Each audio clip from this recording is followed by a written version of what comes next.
Mesdames, Messieurs, chers collègues, chers amis, je serai aussi bref que possible car je n'ai qu'un temps limité pour présenter la première partie de ce colloque. En vérité, présenter des thèmes aussi variés et aussi différents que le droit des victimes, le procès aussi efficace que possible, les mineurs, est une gageure. Gageure d'autant plus difficile qu'il faut concilier l'eau et le feu, la glace et le feu. En effet, c'est déjà Faustin Hélie qui, en 1866, dans son magistral traité d'instruction criminelle, disait que la procédure pénale doit combiner à la fois deux intérêts sacrés, celui de la société, qui veut la paix publique, et celui du délinquant.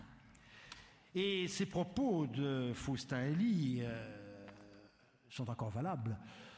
En plus, ils s'étendent également à toute la procédure pénale, au droit pénal spécial, au droit pénal général, au droit pénitentiaire. C'est encore valable à deux correctifs près.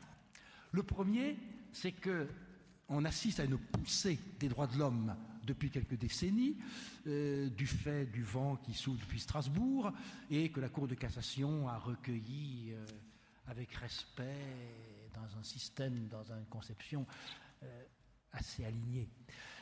Deuxième nouveauté, c'est que le droit des mineurs, que j'ai quasiment oublié l'autre siècle, a pris une importance considérable. On dirait un rapport là-dessus. Alors, tout cela fait qu'aujourd'hui, il y a, je pense, trois idées fondamentales qui se développent. D'abord, le courant de la sécurité. Qu'on va dire sécuritaire, mais c'est un peu péjoratif. Il y a ensuite le courant relatif à ce que l'on peut faire face au surencombrement des prisons.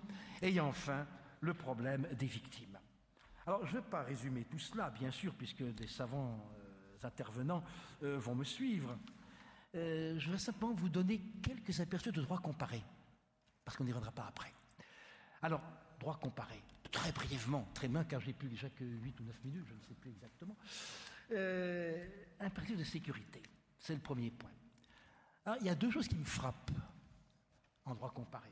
La première, c'est qu'on sanctionne spécialement la trahison d'une confiance.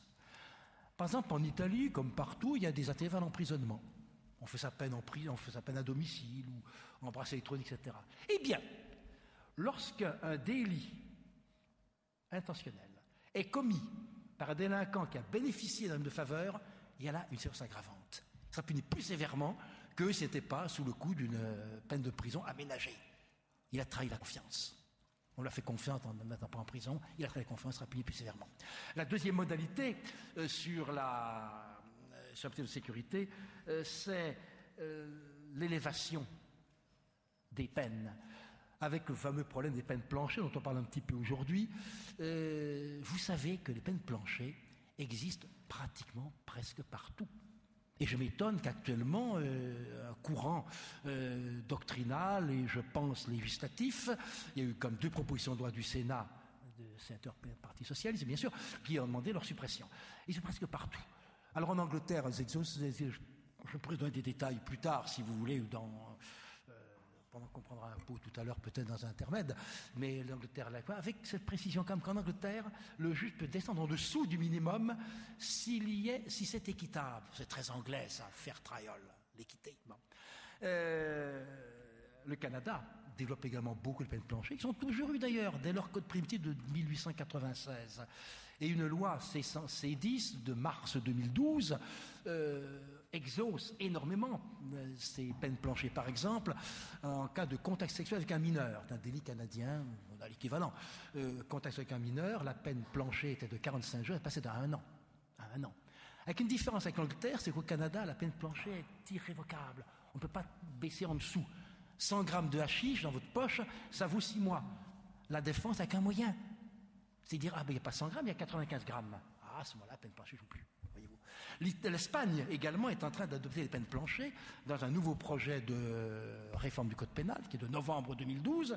Ils ont créé un système d'après lequel, pour certains délits graves, notamment sexuels ou de violence, les génocides aussi, la peine minimale serait comprise entre 22 ans et 35 ans. Actuellement, c'est 22 ans le maximum. Eh bien, on aurait un plancher de 22 ans qui serait le plancher, non plus le maximum. Voyez-vous.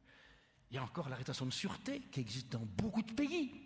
dans beaucoup de pays et que l'Espagne est en train d'adopter sous l'appellation de Medida de Seguridad, la custodia de Seguridad, le mot de sûreté, qui va s'ajouter à la peine proprement dite. Alors ça existe déjà au Danemark, en Allemagne, en France, depuis quelques années. Est-ce que ça arrêtera? Je ne sais pas.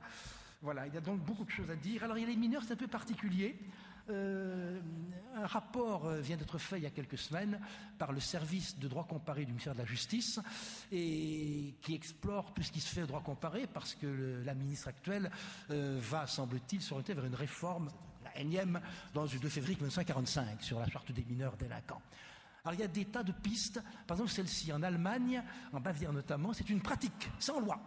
En Allemagne, en Bavière, en Allemagne du Sud, le mineur, s'il a commis un délit pas trop grave, s'il le reconnaît, si ses parents l'acceptent, et si la police et le parquet l'acceptent, va comparaître devant un aréopage de jeunes gens, de son même profil psychologique ou criminologique. Il s'expliquera, il racontera les faits, il battra sa coulpe, etc. Les Hollandais sont très en avance aussi sur la réparation, mais enfin ça, je ne vais pas insister là-dessus. Le deuxième point, c'est le surencombrement des prisons. C'est pas un mal français, c'est un mal mondial, c'est très différent. Vous savez que la Belgique, l'année dernière, a loué aux Hollandais, leurs voisins du Nord, une vieille prison désaffectée par nos amis hollandais pour la recycler. Et dans cette prison vont le trop-plein des condamnés belges.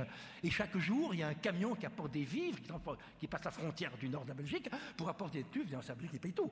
Elle paye un loyer mensuel, je ne sais pas. Et elle s'occupe, elle chauffe, elle fait tout, quoi. Mais puis il y a cette prison en Belgique, il y a trop-plein. Donc, ils ont emprunté aux Hollandais une prison parce que les Hollandais ont une grosse criminalité, mais ils ont une baisse énorme de natalité. Donc, il y a moins de délinquance des jeunes. Donc, il y a des places vacantes par ce phénomène, voyez-vous.